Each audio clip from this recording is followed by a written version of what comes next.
ఎన్టీఆర్ మళ్ళీ బాలీవుడ్ వెళ్తున్నాడా ఏమో బీటోన్లో మాత్రం ఇప్పుడు ఇదే హాట్ టాపిక్గా మారింది.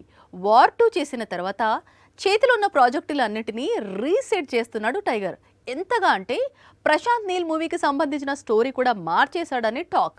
ఇంత జాగ్రత్త పడుతున్నవాడు తనకు ఫ్లాప్ మూవీ ఇచ్చిన ఇండస్ట్రీకి తిరిగి వెళ్తాడా? 2025 మోస్ట్ అవైటెడ్ ప్రాజెక్ట్స్ లో వార్ 2 ఒకటి. అందుకు చాలా కారణాలు ఉన్నాయి.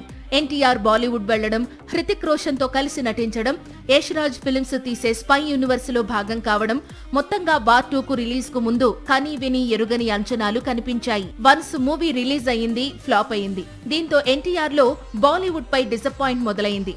తన చేతిలో ఉన్న మరో హిందీ చిత్రం దాదా సాహెబ్ ఫాల్కే బయోపిక్ ను హోల్డ్ లో పెట్టేశాడు. ప్రస్తుతానికి తన పూర్తి ఫోకస్ మొత్తం నీల్ తీసే మూవీపైనే ఉందని చెప్పాడు. ఇలాంటి హీరోను ఇప్పుడు వార్ 2 మేకర్స్ మళ్లీ మరో ప్రాజెక్టు కోసం బాలీవుడ్ రమ్మంటున్నారు అనేది ప్రచారం సాగుతోంది.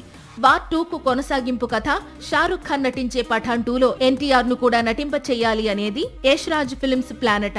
అయితే ఇందుకు ఎన్టీఆర్ ఒప్పుకోకపోవచ్చు అనేది టాలీవుడ్ సర్కిల్స్ చెప్పుకొచ్చే మాట. సాక్షి టీవీ ప్రసారాలను నిలిపివేయటం చట్టరీత్యా నేరం. సాక్షి టీవీ ప్రసారాల కోసం మీ స్థానిక కేబుల్ ఆపరేటర్ను వెంటనే సంప్రదించండి. డిటిహెచ్ లో, ఇంటర్నెట్ లో కూడా సాక్షి టీవీ ప్రసారాలను వీక్షించవచ్చు.